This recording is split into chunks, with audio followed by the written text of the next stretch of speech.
Hi everyone, Bandana here. I hope you're all doing well. Welcome back to the channel and welcome back to Hunt Showdown, and finally, hopefully staying this time, the new event Judgment of the Fool, and obviously back on DeSalle, which is actually my favourite map, so very pleased to have that back.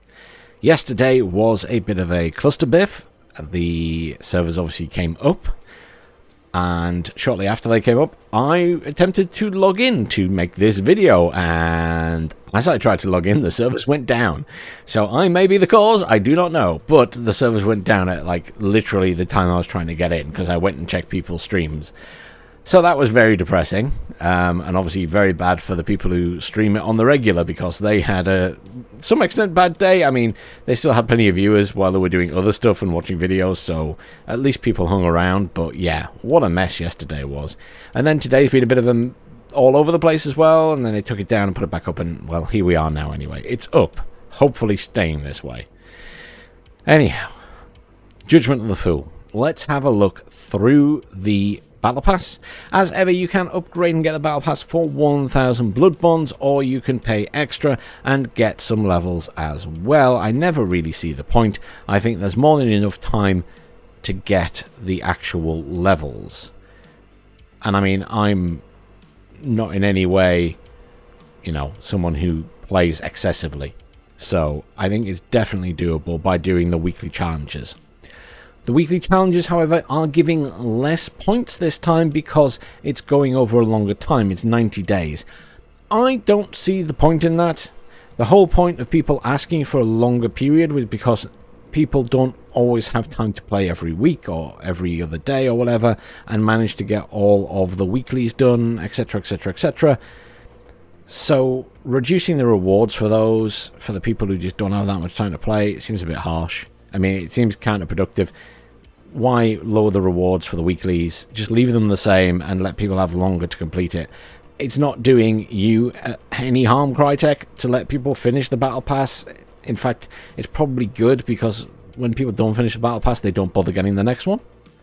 But I don't know. It's pet peeve for me. Pet peeve. Anyhow, Battle Pass. First up is this very, very nice skin. This is the Fool Outlaw. Creepy mask. You will have seen the trailers, I'm sure. I love the flower on it. I don't know why, I just really love the flower on the front. Dynamite bundle on the back. Doesn't explode when you shoot it, I doubt. But that's a really nice skin. I love the waistcoat as well. Obviously going very Joker-esque there. Then at level 1, we've got this very nice Lamat carbine. Again, I love weapons with things wrapped around them. I know it's, again, personal taste, but I really like that one. I think that is a very, very nice design. I like the stuff wrapped around it. I like the colouring of it. You know, it's sort of like bronzy, gold-coloured. At least that's how it looks in this light. Maybe a bit coppery. It's very nice. I like it. Then we have the Ranger 73 aperture. And this is the Red Martin aperture. So again, a few bits wrapped around it. You've got some bottles on the back of it here. Leather straps and things. Doc Red Martins. It's nice that. I love this sort of... It's not an I guess it is engraving. Medicines. I like that. On the other side's got stuff on as well. That's quite nice. I like the fact that both sides are different as well. Not a big fan of the aperture, but I like the design of the gun. Then we have an animation. The practice shot, or the pew pew pew.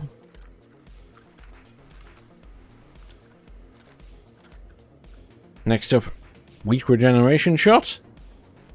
That's a nice little design, actually. Zoom in on that one. A little bit cracked, but it's something a bit different, isn't it? I sometimes... I know not everyone will do, but sometimes I do take a weak regeneration shot just for something cheap to heal me over time in a firefight. Big ones are handy as well, of course, but when you want to do something on the cheap, it is a good option. Then we have The Rosary. Abyssal Rosary. I have mixed feelings about charms. I kind of like them as a concept, but they take up a lot of the screen when I'm trying to shoot people, so I dislike that about them. Next up, we've got an officer, the Grim Inquest. I guess this is one for the judge. We'll read the little blurb in a second. I like the skull on it. Very nice pattern design, the engraving on it. That's a nice design, that one. It might actually be better than the other ones I've got. Quite like that. The officer was used to interrogate the townsfolk of Mint Parish. The priest nailed to a steeple, quaffing and mad, the blacksmith with the toothless grin, crushed by his anvil. The farriers singing, "Oh my darling Clementine," to a horse head in the well. Okay. Maybe I shouldn't read these.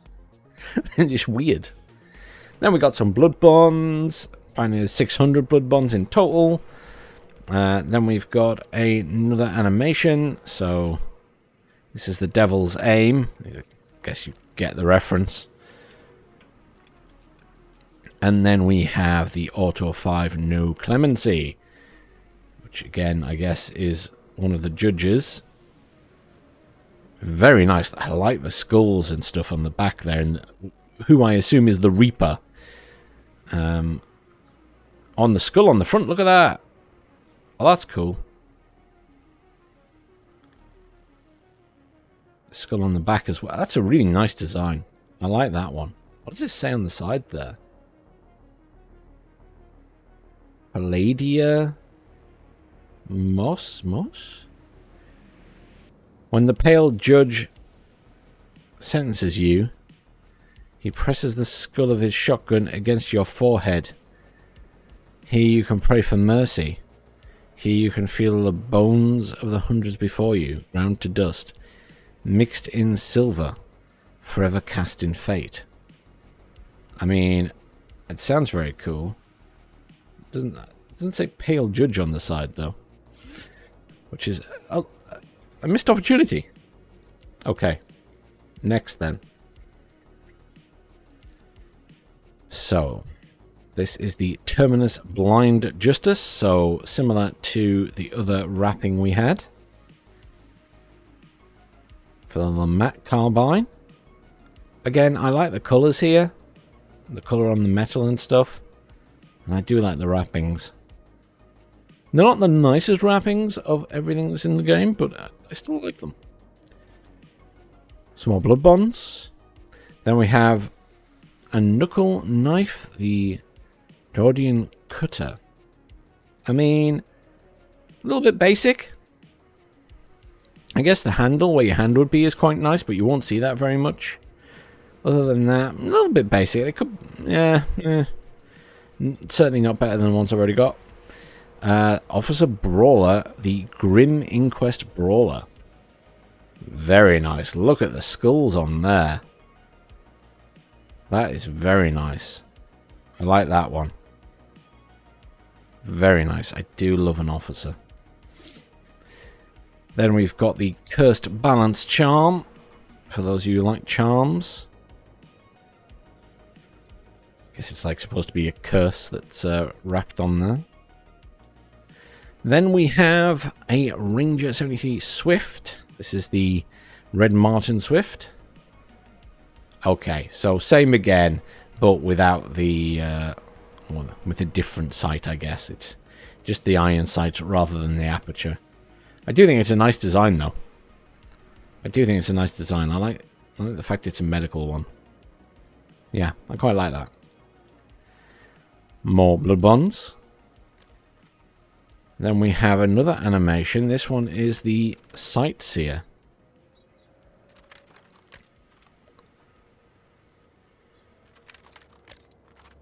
This is familiar to me and I don't know why.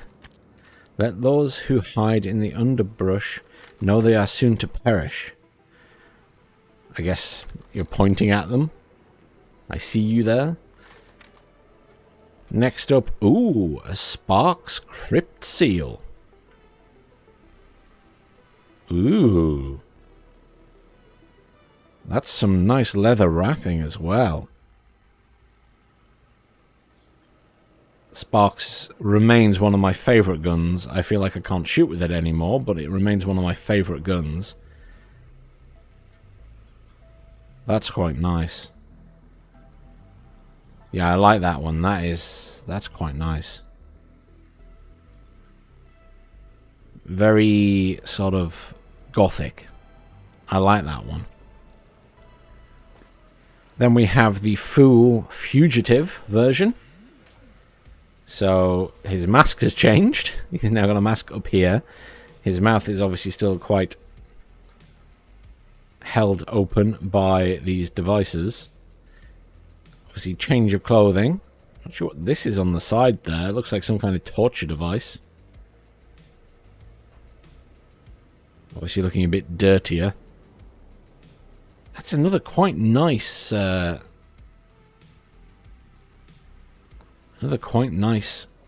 skin. I think I prefer the one at the start, though. I think I prefer the first one. I don't know why. I think it's the flower in the hat. He doesn't have the flower this time. Okay. Then we have a little burnt marigold charm. Zoom in on it. That's quite nice. Then we have a regeneration shot. So standard one is a little weak. A little bit different. A little bit different colour. Very similar to the weak one. A little bit more gold inlaid in there, I think. Still a nice design. Then we have the Ranger 73 Talon, the Red Martin. So same again, but with the Talon on there for melee damage. Very nice. Then we have the Restless Killer. Just gun spinning. So gonna get shot while doing that. Then we have a Sparks Silencer. The Crypt Seal Silencer. Again, I do love the Sparks. The Silencer, well, they have messed with all the silenced weapons, which makes me quite sad, but I still think it's a very nice design. I do think the fact that they've done a design on the actual silencer part as well is quite nice. So I appreciate that. Not bad. Then we've got the Moon Eater. And the Charm. Feels like there's quite a few charms this time. Then we got a Terminus Shorty, Blind Justice again. So similar to the previous ones. More Blood Bonds. Then we have the Officer Carbine, Grim Inquest Carbine. So, obviously, like the... Ooh, you can actually see down the extension there. That's weird. I'm surprised you can see it's like hollow. I wasn't expecting that. Again, very nice design, though. I do think... Oh, look at that as well. The skeleton on there. That is very nice. I do think they've got some nice designs in this again. And then we've got a Death Sentence Throwing Spear. I guess following the same sort of theme as the officers. You got the skull on there and all of these patterns. Sort of plant or floral. Again, a nice design. I don't use the spear a lot. That is nice. Then we have a No Clemency Shorty. Again, quite a nice design. Once again, sort of following that general theme. Then we've got another charm. Reason to Return. Oh, it's like a little promise or something in a bottle sealed in there. After the fallout of Serpents and Moons, the Viper found a letter written by Mary Oshenkov. They seal a single sentence from the note in this charm. Whatever it speaks of, love, death, or magic, it moved them enough to return and hunt once more. More blood bonds available to everyone on this occasion. Officer Carbine Deadeye. Again, Grim Inquest, same theme. Again, I quite like those ones. They're not too outlandish, but they're quite stylish. Then we've got a Throwing Spear, Oath to Impale animation.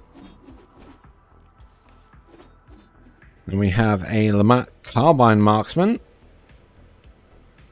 True Exile. Again, similar theming to the ones we saw earlier. Nice design. I do like the colour on the metal for these. Spark Sniper, again, Crypt Seal, this same theme as before. I do like that. I also feel like it's going to be hard to see, because it's got no sort of bling bling on it. And it's all sort of a uniform colour. So, that might be quite handy. Some more blood bombs at the end there, and then finally, the Pale Judge.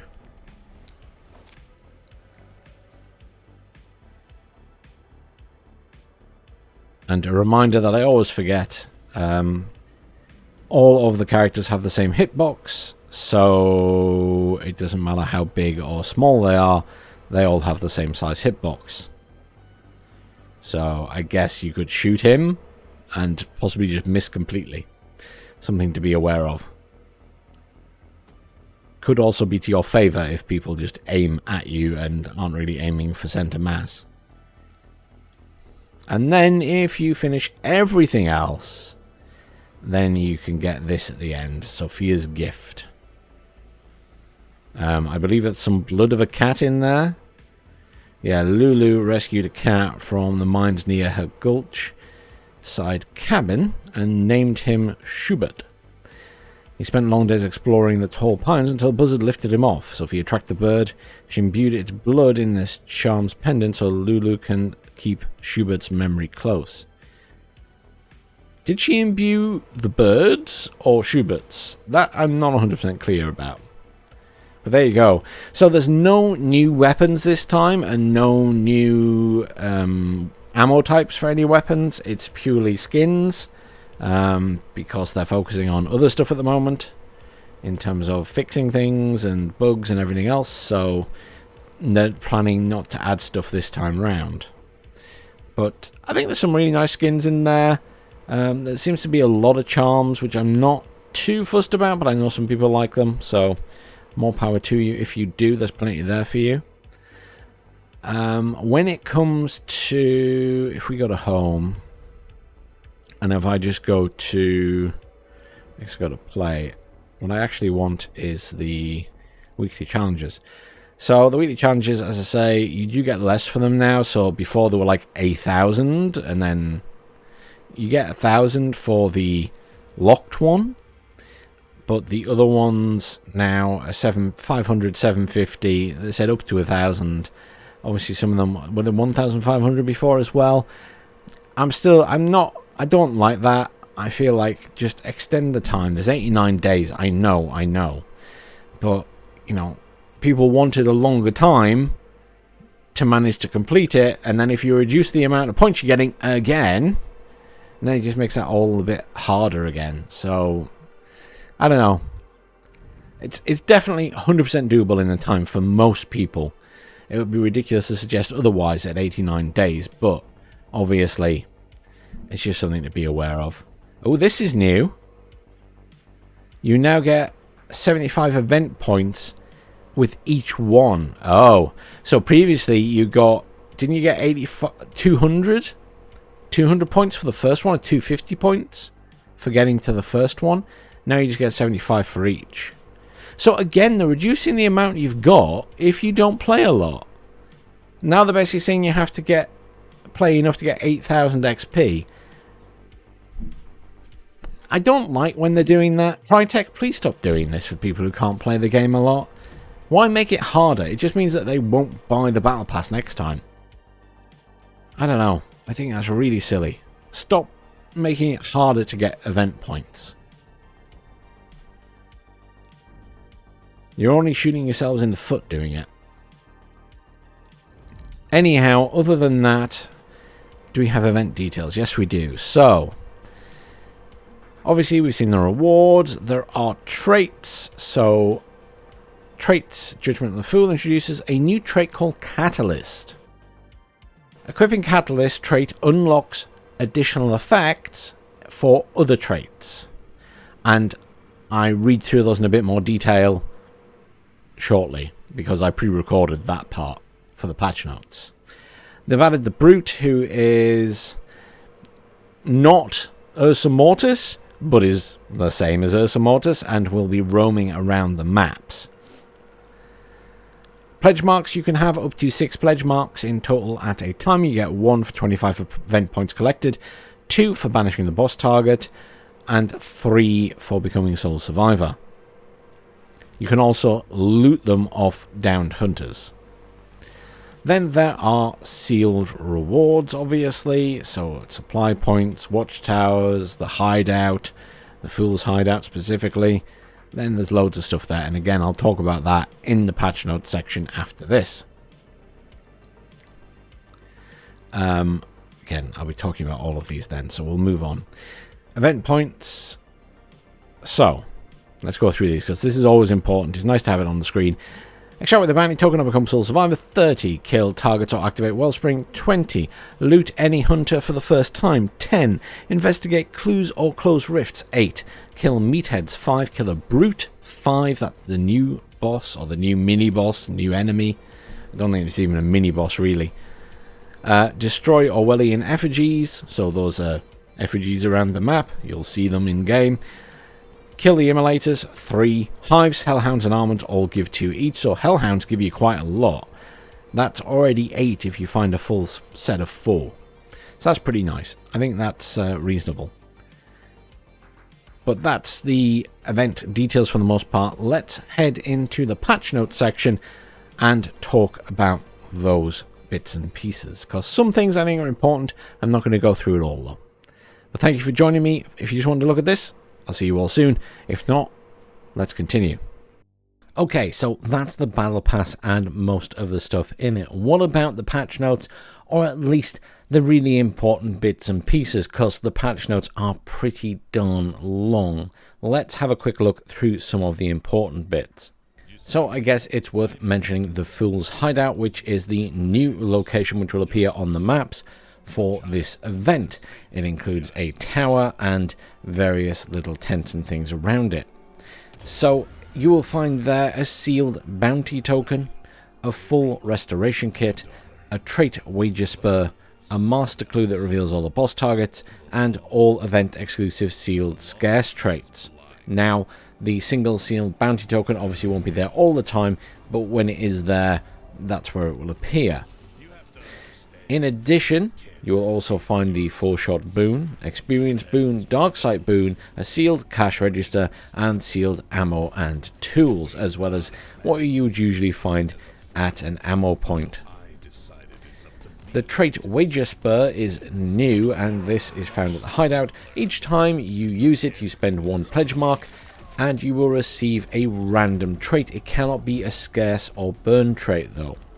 The spur can be interacted with repeatedly for the cost of 1 PM per trait, 1 pledge mark. So you could just use it 6 times and get yourself 6 traits, but they will be random. Just like with previous events, there will also be sealed scarce traits. Those will be the Catalyst for 1 pledge mark, Corpse Seer for 2 pledge marks, and Gunrunner for 3. The Catalyst trait is new, and this one has an effect on other traits. So basically, if you get the Catalyst trait, you get all of these following bonuses. Beast Face, you never trigger animals ever. Pain Sense, players now are also visible when they're on low stamina. Vigilant, doubles the dark sight range to 50 meters. Kite Skin, you never die from falling. Otherwise, lethal fall damage will take you to 1 HP.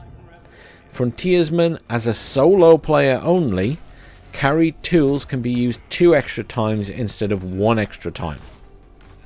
Fanning, allows you to use fanning with 2-slot pistols, aka the Haymaker, Nagant Precision, Nagant Deadeye, Scotfield Precision, Uppercut Precision, and Uppercut Deadeye.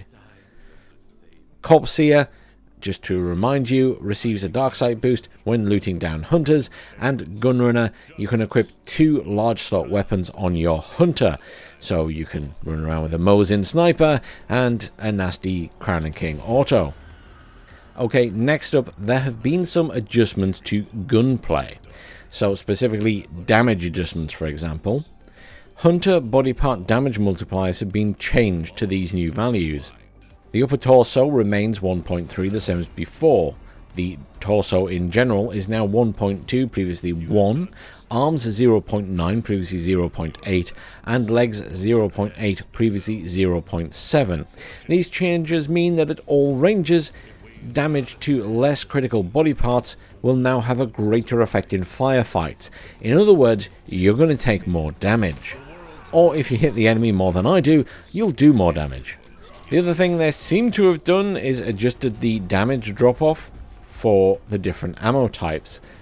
So compact ammo weapons start losing damage at 20 meters, medium ammo at 30, and long ammo at 40. And there are lots of various changes around that, which I'm not going to list here because obviously it will get ridiculous, but you can go and have a look at the patch notes yourself. I'll make sure they're linked down below. I think another important part of this patch are changes to burn speed and how burning works, so let's talk about those. There are now 2 burn speeds, fast and slow. A downed body will be considered as fast burning if it is inside a fire volume, aka a lantern, a firebomb, oil patch, etc. If, however, it is just ignited from a source of fire, such as a flare, then after 5 seconds it will stop doing fast burning and slow down to slow burning. If reignited again, the body will fast burn for another 5 seconds, so I guess you could keep throwing flares at someone to make them burn out faster. They specify here that fast burning is similar to the previous burn speed before today's update. Then there is slow burning, so a downed body will be considered slow burning if it is not in a fire volume, so it is not in oil or a lantern or a firebomb, or the 5 seconds of fast burning have passed. A little bit confusing maybe, but it makes sense. Slow burning is 45% slower compared to what was experienced before this new update. A note on submerged bodies. Hunter bodies that are underwater can now be burned by fire volumes at a very slow speed. Obviously, it needs to be in a fire volume, so you're talking about an oil-based firebomb. All of this, of course, means that they have had to change salve skin, so the salve skin trait no longer slows down burning when you are downed. Instead, it has a larger effect when alive and keeps burning to a minimum intensity, while shortening the extinguishing time for burning to a maximum of 3 seconds. It still retains its global reduction of fire damage, including burn speed, but obviously not when you're downed. A nice change to those of you who like using traps, especially solo players, obviously. When disarming a trap that you have also equipped as a tool on your hunter, it will now replenish the slot rather than remaining on the ground, so you can basically take it with you again. Obviously, this is if you have space. If you already have a full set on you, then it would just go on the ground as usual. Quick note on the Dark Dynamite Satchel. This has had its sound significantly reduced, so you won't know it's there quite as easily. Another really cool change which I think is mentioning is that the ammo swap boxes for special ammo now can give you stuff for other weapons that they maybe couldn't before. So an example would be Dragon Breath Bullets box will give you hand crossbow, dragon bolts, and bomb launcher or lance dragon breath. Dum Dum Bullets box will also give you a nitro shredder, and explosive bullets will also give you nitro explosive, just as an example. Other than that, a couple of quick things to mention. They've reduced the price of fast fingers to 4 upgrade points, which I think is much more reasonable, because I think it was 6 before, which was absolutely ridiculous. Obviously, it started off too cheap, then went way too expensive. Hopefully, 4 is about right. And then Bounty Clash now has its own matchmaking rating, so it will be distinct from bounty hunts. This means that initially you will basically have your bounty hunt MMR, but then it will adjust based around that. And finally, I'll just mention the fact that they have made some changes to sound, but the best way to see that is to check out the dev video on it, because basically they've made it so that you can hear slightly different sound if someone is above you or below you in a building compared to what you could hear before, so it should make it more obvious where they are. Okay, I think that's everything that's worth mentioning. There's loads more stuff, there's loads of bug fixes and everything else, but it's very long. I suggest you go and have a look at that yourself. Thank you very much for joining me for this video. Please do enjoy the event. Remember, it's 50% off right now if any of your friends are thinking about picking it up, and a lot of the DLC is also 50% off, so it could be worth picking up some of those skins now. As ever, please do like, share and subscribe, and I'll see you all soon.